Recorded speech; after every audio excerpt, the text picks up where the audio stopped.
Now the headlines. U.S. President Trump signs executive order directing regulators to review former President Obama's administration water rule. President Trump intelligence nominee Dan Coats sees Russia, China, and North Korea as main threats. 3 are dead after a small plane crashes into a California home. Plus, NBA All-Star Games rock New Orleans. And travel expert Pauline Frommer recommends places to visit in 2017.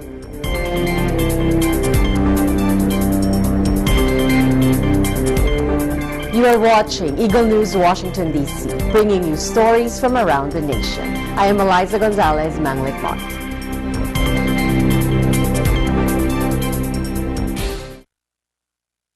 U.S. President Donald Trump signs executive orders he says will change environmental regulation and bolster black colleges and universities. Ace Ramirez reports.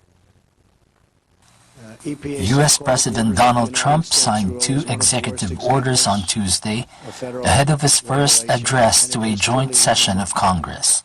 One of the executive orders directs regulators to review an Obama administration rule that expanded the number of federally protected waterways as the new president targets environmental regulations conservatives label as government overreach. A senior official said Trump's executive order directs the Justice Department to ask a federal court to put legal challenges to the rule on hold as the administration conducts its review. The order, which the White House did not immediately make public, will kick off what will likely be a lengthy process to undo the Waters of the United States, or WOTUS, rule, finalized by the Environmental Protection Agency and the U.S. Army Corps of Engineers in 2015 to clarify which bodies of water are covered by the Clean Water Act. Trump also signed an executive order meant to bolster historically black colleges and universities, or HBCUs. According to the reports, the measure moves an initiative to assist HBCUs from the Department of Education to the White House. For Eagle News, I'm Ace Ramirez, and I'm 1 with 25. Thank you, Ace. President Trump intelligence nominee, former Senator Dan Coats, sees Russia, China, and North Korea as main challenges confronting the United States. Russia's assertiveness in global affairs is something I look upon with grave concern, which we need to address with eyes wide open and a healthy degree of skepticism. Some members of Congress have worried about whether Trump, who has repeatedly praised Russian President Vladimir Putin, will take a hard enough line in dealings with Moscow. Coming up, 3 are dead after a small plane crashes into a California home. Plus, NBA All-Star Games rock New Orleans. And travel expert Pauline Frommer recommends places to visit in 2017. Eagle News, Washington, D.C. will be right back.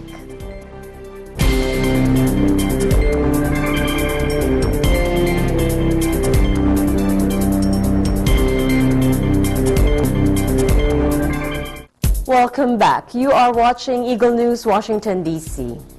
Local fire officials said at least 3 people were killed and 2 others injured on Monday after a small plane crashed into a neighborhood near the airport in Riverside, California, destroying a home and touching off fires in several others. Riverside Fire Chief Michael Moore told reporters how one of the injured passengers shared with them useful information. We also found an additional victim that was ejected from the airplane that was actually one of the passengers. She was able to give us the most accurate information that there were 5 people on the plane. That person also gave us a little indication of they were here from San Jose for a cheer conference that is at Disneyland this week. So unfortunate we had that situation.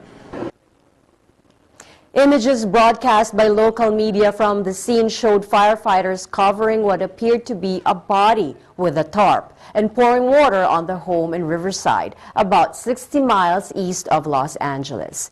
Ian Greger, a spokesman for the Federal Aviation Administration, said that a Cessna 310 crashed under unknown circumstances about a half-mile northeast of Riverside Municipal Airport.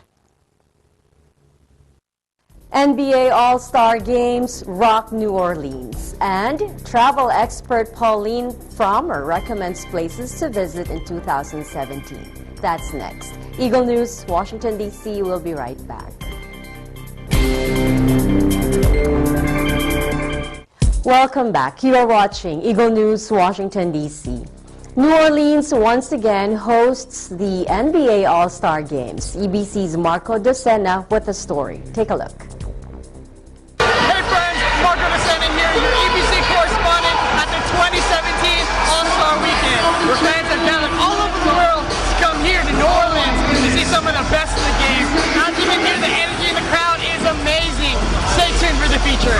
This year's 2017 All-Star Weekend took place in New Orleans, Louisiana for the third time in 10 years. NBA Commissioner Adam Silver stated New Orleans has been fantastic hosts in the past and was thankful to have the city welcome them. All-Star Saturday began early in the morning where each All-Star team ran a fun and light practice. With over 15,500 people in attendance, the All-Star crowd was full of energy and excitement. Just having fun. You got to go 3 rounds and win. But it's cool to be around these guys, man. Everybody's so welcoming and excited to be here. So I'm really excited to play with these guys tomorrow. Where's the kids, bro? Just people came out, just like that. I was ready to play another finals after Game 7 of last year. Just give me 1 or 2 days rest and I'd have been ready to go here. I want to know how much people want to play. Some guys have injuries. Maybe they only want to play a few minutes. Other guys want to play a lot. So I asked all the players how much they wanted to play. Starting the night with the first event, the Taco Bell Skills Challenge showcased the big men of the league versus some of the league's top guards. Fan favorites Isaiah Thomas and John Wall were rumored to win the event. However, Kristaps Porzingis of the New York Knicks took the trophy with ease. Up next was the infamous three-point contest, where the world's best shooters tried to earn the title of this year's three-point contest champion. Last year's winner, Klay Thompson, was expected to cruise through the event. However, former Pelican Eric Gordon battled out in overtime with Kyrie Irving to take the victory. Ending the night was the most anticipated event of the evening, the Slam Dunk Contest. Participants Aaron Gordon, Derrick Jones Jr., Glenn Robinson III, and DeAndre Jordan were the stars of the show. Heading to the finals was Phoenix's own Derrick Jones Jr. and current Pacer Glenn Robinson III.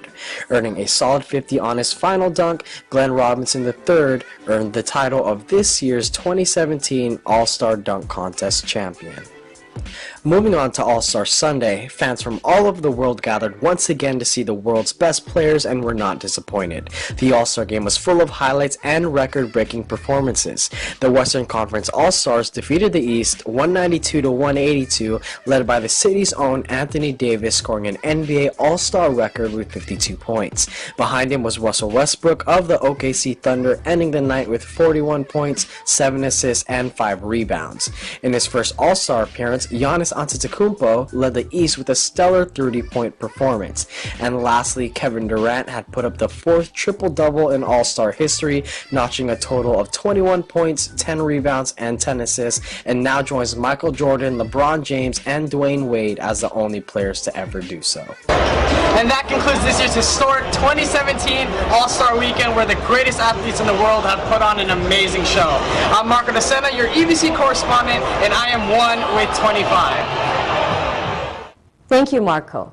What's the tourist to do if he or she wishes to visit an unfamiliar place? A good resource to have is the Frommer's Travel Guide, where you can find must-sees, travel deals, and things to do. EBC's Joan Blanco with more. Take a look. The New York Times Travel Show is the largest consumer travel and trade show in North America. Over 29,000 attendees visited the 500 exhibitor booths from around the world to get the insider scoop on the best deals, places to visit, and speak to the experts. The expo offered 3 days of seminars, cultural stages, family pavilions, and tastings. We caught up with Pauline Frommer of the popular Frommer guidebooks to get her thoughts on the latest news and travel. Well, this will be the last year to have good northern lights for the next decade, because they're based on sunstorms which throw off particles which hit our atmosphere. That's what causes the aurora borealis. So anywhere that has northern lights would be good. Iceland, we're suggesting Karasjok, Norway, because it's right next to the Arctic Circle.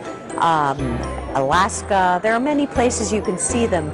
You want to see them this year because they won't be so good in the future. We're also recommending Canada. It's the 150th anniversary of Canada, and certain places in Canada will be partying even harder, like Montreal. It's the 375th anniversary of Montreal, which means extraordinary celebrations.